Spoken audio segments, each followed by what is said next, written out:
What's up guys, I'm Phoenix Master 1 and today we got a FEH channel, so I'll be going over the contents of it and discussing my thoughts and opinions on the new things, the Golden Week events, the new Mythic, and also the new game mode that we're going to be getting. So we are going to be getting some Golden Week rewards and stuff, just a lot of dragon flowers. I kind of wish they gave more dragon flowers honestly, because oh yeah, infantry dragon flowers, cannot be enough. And we're also be given some divine dues.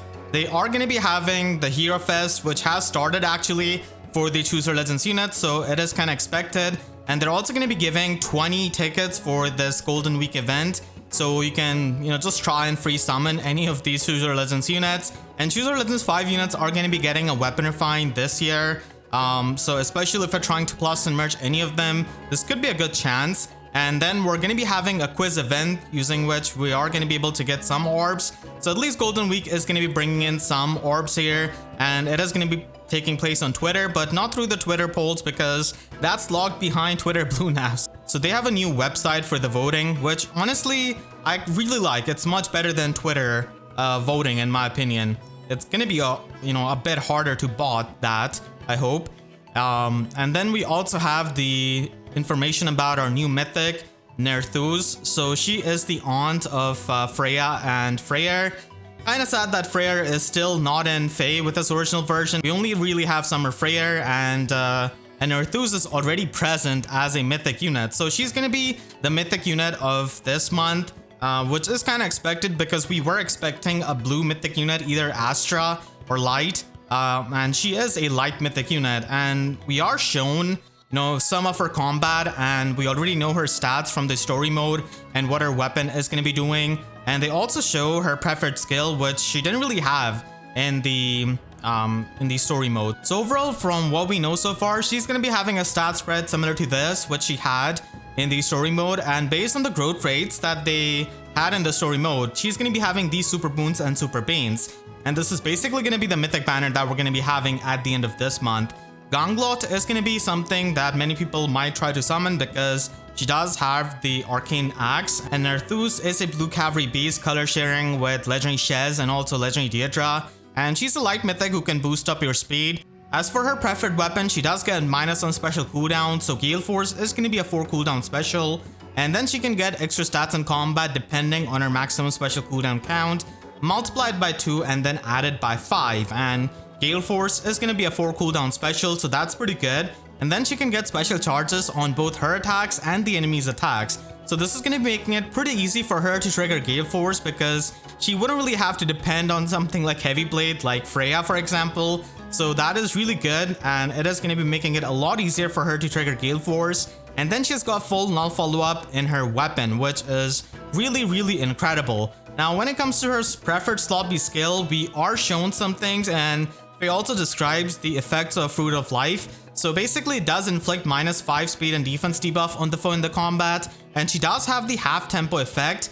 So far we've only seen the offensive half of the tempo skill. We haven't really seen the defensive version, but I hope that she has full tempo. And then she has got basically the Ice Mirror effect, where she's got the damage reduction and then her next attack is going to be boosted by the total damage reduced. So that is going to be really helpful so that she can do a lot more damage and finish off the opponents, especially after soaking some hits, which are going to be doing a lot of damage to her. And then she can inflict the AoE gravity within one space on the foe, so that is really useful for hit and run, but she can only trigger that if she's solo. And they've also shown a new slotsy skill in Alarm Attack Speed. So from what we see, it does give you the attack and speed boost just like Rouse Attack Speed 4, but it actually gives you Canto 1 as well. So that's definitely pretty good, and I hope that its condition is a bit better than the Rouse skill, because the Rouse 4 skills are not really as good as the Oath 4 skills. So having a much better slotsy skill is going to be amazing for the cavalry units. So that's my hope out of the Alarm Attack Speed skill that she has got. Overall, Nerthuz is going to be functioning as an offensive light Mythic who can function as a Wings of Mercy beacon on a Gale Force team, because she can trigger Gale Force easily with the tempo effect and the special charges that she has got. And the damage reduction is definitely going to be helpful, so that if she eats like a bonfire from some kind of opponent, it is going to be helping her just dish out more damage. So she can even run the Double Fury build, and the gravity effect is really good for the hit and run, but that's pretty much it. She doesn't really provide any kind of support that we know of. So she is, you know, just an offensive mythic unit like Uller, for example. And she's definitely pretty good for the Gale Force teams, but if you're not running a Gale Force team, then she's really not going to be standing out too much compared to more of the light mythics like Peony, Asker, or Ash, which can fit in different team archetypes. So Nerthuz is going to be really functioning well in the Gale Force teams. So I'm actually pretty happy as someone who uses a lot of Gale Force strategies, and I hope that she can get some more effects in her slot B skill that we were maybe not shown in this trailer. So gonna be waiting for the actual trailer so that we can know what the alarm attack speed does in its full effect, and you know what its trigger conditions are.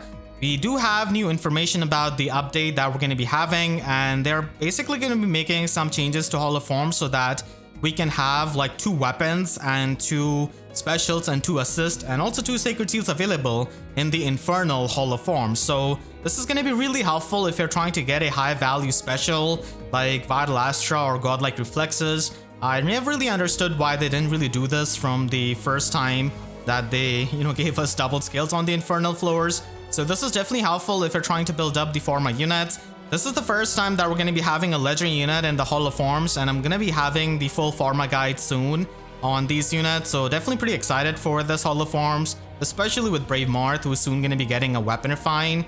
We also have the Legendary and Mythic Hero Remix this month for Lif and also Legendary Edelgard that we did know about. So first of all, Lif is going to be getting a Weapon Refine, and we don't really know about his Weapon Refine, but that is going to be included in the next month's update. So these Weapon Refines are definitely going to be changing how they function, and you know, right now from what we are shown, they're not really too insane. So Deadly Balance Plus basically has got the Special Fighter effect now. It gives you both guard and special charges, and then it also has Special Spiral 4 built in, so he can pierce through the damage reduction when he's going to be triggering his Open the Future or really any kind of special, and then he can just loop that special. So I do think that his Weapon Refine is going to be having -1 special cooldown similar to through Seer, which can just make it so that he can trigger Open the Future and loop it as a 2 cooldown special. And he does have even Tempest, which is really weird remix skill. I wish like they gave him a better remix skill. So I think his Refine is going to be at least having the -1 special cooldown, and he definitely needs a lot of things to function in Aether Raid's defense, because as an Aether Raid's defense mythic unit, especially when you're just an infantry melee unit, you do need some kind of supportive effect to really stand out. Like Medius, for example, he has got on guard. So I hope that Lif can have a more supportive Weapon Refine than the offensive one, because having more supportive effect on an Aether Raid's defense mythic is really going to be helping him stand out when it comes to Aether Raid's defense and not really being offensive, because we have a ton of sword infantry units that are really, really good. So I hope his weapon can provide some kind of unique support. So I'm going to be hoping for that, but they're probably going to be giving him something more offensive. Having On Guard on Lif would be really good, because we don't really have anything that can protect you from Bolt Tower in the Anima season. And then we have Legendary Edelgard getting Raging Storm 2, which still has the solo effect. So a solo playstyle seems to still stay with Legendary Edelgard, but at least now if she's at or above 25% HP, she can inflict -5 attack and defense debuff on the foe, and also she gets the guaranteed follow-up attack. So that's really good, because not having a guaranteed follow-up attack really sucked for Legendary Edelgard, and having this is the bare minimum in my opinion. And then if she's facing any kind of beast unit or dragon unit, then she can bypass their follow-up negation effect, and they also show that in the form of this combat against Duma. And she's getting Attack Rest Ideal 4 as the remix skill, which is again kind of weird. I did expect Assault Troop to be the remix skill, because Assault Troop is just better than Armored Stride. Maybe she will have Assault Troop in her Weapon Refine, I can hope. And I hope that she does have some kind of special charging in her weapon so that she doesn't really have to run Heavy Blade, because triggering Heavy Blade effects is definitely a painful task. I mean, this attack debuff does make it a bit easy, but still, having that would be really good. Maybe a tempo effect even. So I'm really hoping that she gets the stacked Weapon Refine, because that will ultimately make her a lot better as a Gale Force unit. Because as it stands right now, this remix is really not enough for her to compete with her summer version, who is an excellent Gale Force initiator and just an overall Gale Force unit in Summer Edelgard. So yeah, she's definitely going to be competing with her counterpart. So I hope she can have a stacked weapon refine, and I hope that her weapon refine is not solo in nature, because the solo effect is really annoying in arena on Legendary Edelgard. So yeah, really hoping that a non-save unit like Legendary Edelgard gets a really good weapon refine that can make her unique. So that is the remix and refine that we're going to be getting next month. Still waiting for their refine info so that we can determine how better they are. And then they have a new game mode. So this definitely caught me by surprise. I was definitely not expecting a game mode, and this one is not PvP, it's PvE actually. So that's definitely pretty good. After we have got Summoner Duels, a lot of people really do not like Summoner Duels.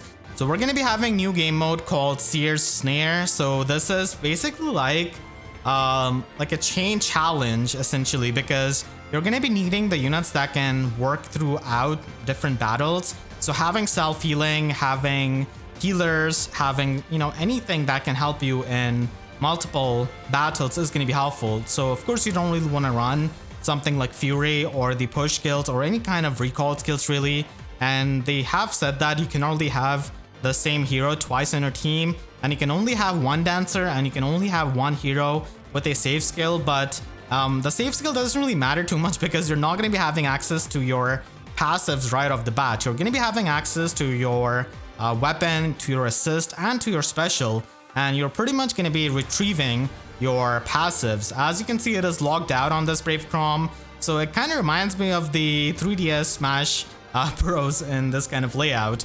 But we do have Timeless Rift and its unique stamina, and a lot of units are going to be standing out in this kind of game mode. Any kind of self-healing units or any kind of units that can provide healing, like Saline for example, are going to be really good. And they have completely different rules for this kind of game mode, where you don't really want anyone to die. So here we are shown the color advantage. The major advantage is going to be there between red, blue, and green. And then the red, blue, and green are going to be effective on the colorless foes. So a lot of the colorless units are not going to be the best for the tanking, because the other units are going to be having advantage against them. And then they say that colorless units have extreme advantage against the other colorless units. So yeah, tanking with colorless units is definitely not going to be the best thing. They do have minor advantage in attack, which I'm not sure what that means. They probably are going to be explaining that when we actually get the game mode. The difficulty of this game mode is definitely going to be a bit more than a lot of the other PvE game modes, because you can only let anyone die. That is not the thing in Hall of Forms or Binding World or really any other PvE mode. So it does increase the difficulty at the very least. So the ending levels of this game mode are probably going to be a bit tougher with the inflated enemies, and you've probably taken a lot of damage. After beating a map, you're going to be having access to different skills, and these skills can be equipped even in the Sacred Seal. And we're also going to be given the Rift Vessels currency, which is going to be useful later on just to get more skills on these units. So I really wonder how they're going to be monetizing this game mode at some point.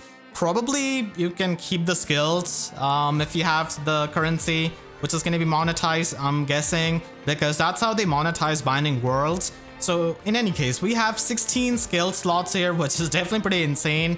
I'm really interested in how some of these skills will interact with other skills, because we never really had any kind of overlap between skills like Repel, like Close Call, stacking up. So like, what would happen if you have both movement slot be skills? So I'm really curious about that, and you can definitely just stack up like multiple Unity skills or stack up multiple Fury skills if you want to take insane amounts of damage. And your original skills are going to be locked, which you will have to unlock later on, as they do show. And any kind of skill can be used as the Sacred Seal here, because later on we do see Brave Crom having Distant Counter Sacred Seal and also a Snack Sacred Seal, which is not really a thing. So that is pretty interesting. And they do say that, stuff like Counter Effect with the Trace skills are not going to be stacking. So I'm really interested in how multiple skills will interact with each other. And then you can just equip those skills and basically have an easier time.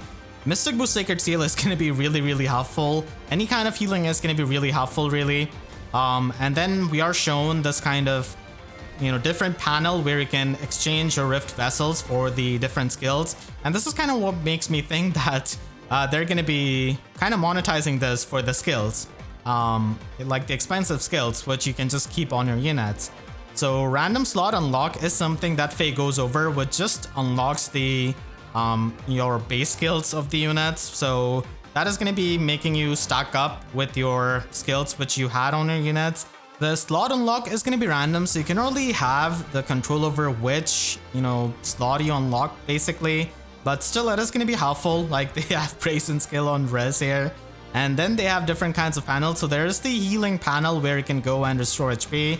So that is going to be helpful because, again, this is a long multiple map game mode. So healing up any kind of HP is going to be really helpful. If you're getting beaten up by some sub-boss, then you can pretty much unwind time to the checkpoint of that sub-boss or to the beginning. So you can basically start over. You're going to be keeping 20% of your rift vessels, even if you start from the beginning. So that's decent enough.